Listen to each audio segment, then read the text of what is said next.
Hi, everyone. My name is Kuran Williams, and welcome. We are here to talk about an important topic around workforce diversity and an inclusive workforce. And we have both Angelique and Baratunde with us to lead us in this discussion. We talk a lot about diversity and inclusion and having a diverse workforce. And I would like to understand what business benefits of a diverse and inclusive workforce have you personally experienced? I guess I'll just jump in. So for me, I mean, our customers are diverse. And people like to buy, and I'm in sales, so people like to buy from people that they have an emotional connection and that seem like them and they can relate to.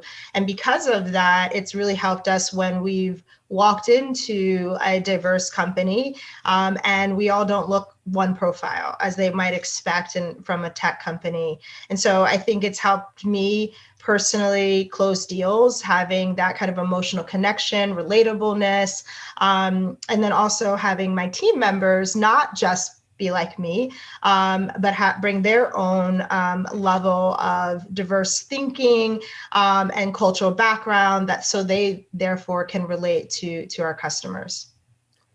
Yeah, that emotional and personal connection is what I have in mind. Two quick stories. One being the workforce of education and teaching. I was at a majority white institution at a private school in middle high school age, and I had a Black English teacher. And it really helped because I wrote this fiery essay that he kind of pulled me aside and he was like, would you have written this and submitted this if I wasn't also Black? And I was like, heck no, I wouldn't. I'm not trying to get suspended. Some revolutionary thoughts is what I'm saying.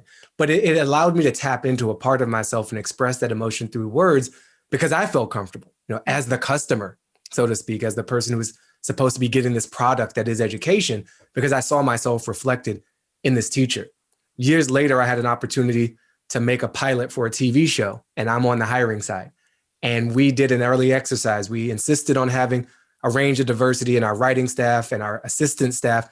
And we got everybody to play this game where you share some information about yourself by physically responding, step across the room or out of line if this applies to you or that applies to you. And we asked people what were their worst work experiences and what did they not want to repeat working with us. So we kind of crowdsourced the HR documents, and we learned a lot about each other past the assumptions that we would have made by just looking at people's external appearances. And that created a lot more cohesive environment. Now, ultimately, that TV pilot did not get picked up, but it wasn't our fault, all right? That was somebody else's decision. And if they had played the game with us, they would have definitely bought like 20 seasons of the show. That definitely leads me to my next thought. How does having a diverse and inclusive workforce help the quality of your work and the potential trajectory of your career? When I was thinking about this, I was just thinking that, I'm going to talk about it from the lens of being a diverse person, right, in tech. And so as a young person, I always noticed that, maybe there was, when I would walk through the door, I'd hold the door for someone, or, I'm very much, if I see you drop something, I pick it up. I'm definitely the person who helps older people put things in their car or their carts or everything. So it's that of service mindset. And that really has translated well in my professional career because it's all about the customer. It's not about me. Now, what I found is that has helped me with my customers. They've become lifelong friends. I've excelled in sales because of it. But also, there's a little bit bad part of that. When you have that service mindset, sometimes you are not elevating yourself as much as you could. And so that's where I would say it's kind of the good and the bad of it. And I think just being a Black woman, that of service mindset is one that we probably start with from birth. And then it's really carried on into my professional career. But I have to remember to give myself a shout out when I deserve it. That is awesome. And in particular, Baratunde, you have a unique perspective and lens into many players across business and the entertainment media. So, what have these past few months been like for you? I've just been tired and exhausted. And at the same time, I say torn because I've also felt really motivated and really excited even, and occasionally hopeful, which is a weird feeling to have in the middle of a pandemic. But I've had sparkles of hope. Could have been dehydration, but I think it was hope because I've seen people showing up in some really different ways than I'm used to. I'm used to seeing people like us show up at a rally for people like us. That's predictable. That's expected. I'm not used to people trading in their sourdough starter books for how to be an anti-racist. And I'm used to companies issuing press releases and using just the right combination of crisis managed hashtags. But I've seen people putting real money on the table, making real public commitments, or better yet, not saying anything, but doing instead. I've seen organizations shut their public mouths and say, hey, before we go start talking out in public, let's make sure our house is in relative order and ask. Just stop talking and listen. And that's given me some more motivation that I definitely needed in what's been a really challenging year. Thank you. And, you know, you've mentioned both the global pandemic and the civil unrest that's going on. And I would like to know from both of you, you know, what do you think the role or responsibility that corporate America should play to kind of emerge from this moment stronger and provide that more inclusive than ever drive to ensure global change? I think Baratunde said it best, act, right? And corporations have the responsibility to act. And, you know, I actually believe not only is it the right thing to do, but it's the way that they can guarantee their survival. We know that young people can, you know, want companies that not only say something, but actually act, and the ones that they will go work for. So if you want to actually attract top talent and retain that, you have to be one of action. But then also, you know, we have this era where we will stop using you, right? And so it's the difference between obsolescence and thriving as a corporation. So they absolutely should act. Co-sign, unsurprisingly. We have so much work to do. And I actually do maybe have a 10-point plan. Like my white friends weren't totally out of line. Like I've been thinking about this. I just, you know, get exhausted. Same question over and over. Yeah. What I want companies to do in this moment is help undo the system that has so benefited them out of balance with the rest of us.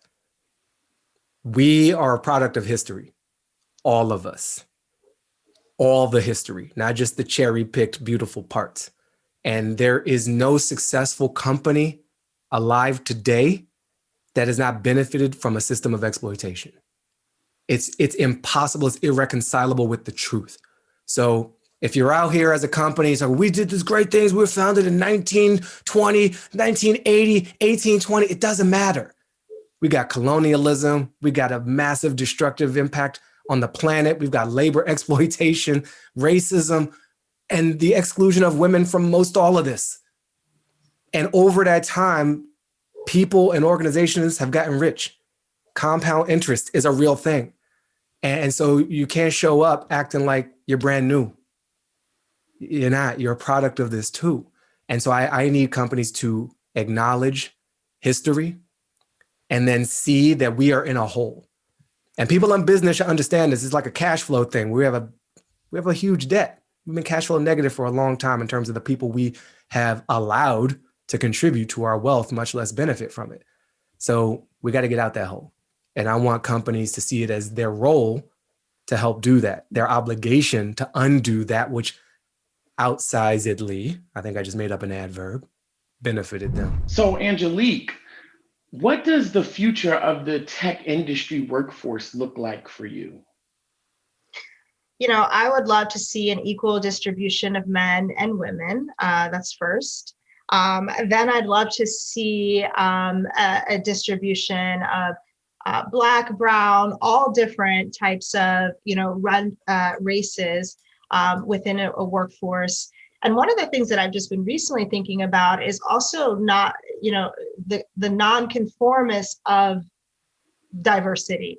So meaning allowing people's accents, and not saying, I want people to sound a certain way. So allowing accents from all over the globe, allowing people that have neurodiversity. And, so that is the new workforce that I see, that all types, what you bring is accepted.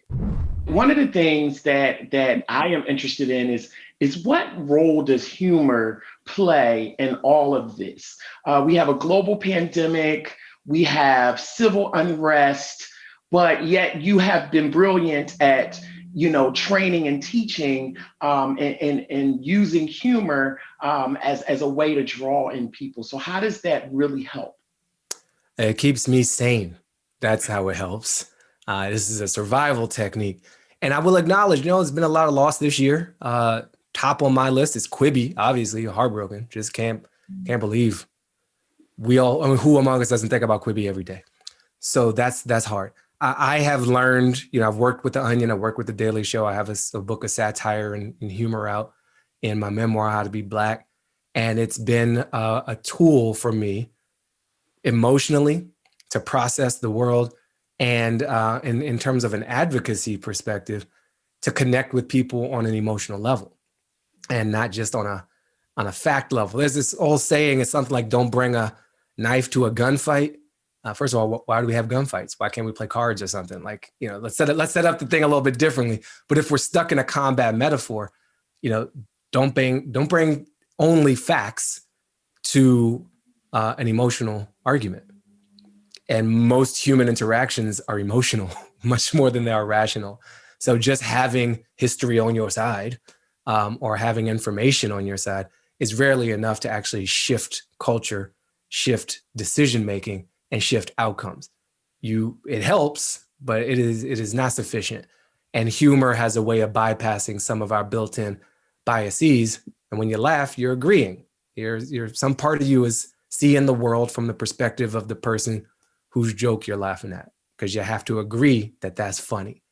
And that's a building block, that little micro agreement, and you layer things onto that. So I deploy it strategically, and I've learned to do that. I don't think everybody needs to do that. That's not the takeaway from what I'm saying here. Everybody go study stand-up comedy. Please don't. You create too much competition, and I'm doing all right. So I like that. It's my advantage, is a supply advantage. But the use of art in general, broadly speaking, and connecting from an emotional place, not just an intellectual place, using personal stories, not just white paper bullet points, being more human. That is very helpful in this endeavor, in all of them, actually. What keeps the both of you optimistic? I'm optimistic for a couple of reasons about this subject, because we've only just started. I look at this history that we have emerged from, that we live with and because of, and I'm like, look at all this stuff we've done. And that was with both hands tied behind our back. We look at all this stuff we've done, and we're barely walking, not close to running, because of the limitations we've put on ourselves. So if we let go of that, we can achieve some much greater things. And I think in some ways, we're moving more quickly and effectively. We certainly have more tools at our disposal to deploy against this. And technology can be a part of that. It can also work against it. I don't think it's intrinsically good, but when deployed to good ends, it can have an exponential impact.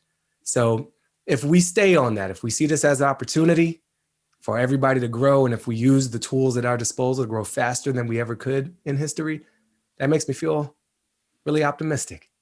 What keeps me optimistic is actually interactions just like this, right? Where I get to interact with great people that make me know that really, truly, despite all that the media and other, people would want you to think, it's such a small percentage of people that don't align with our values of having a diverse world, that see beauty in all different types of people. And so every day that I wake up and I can interact with those people, I stay really, really sane and hopeful, because really there's nothing else, right? We've either got to be hopeful or just give up.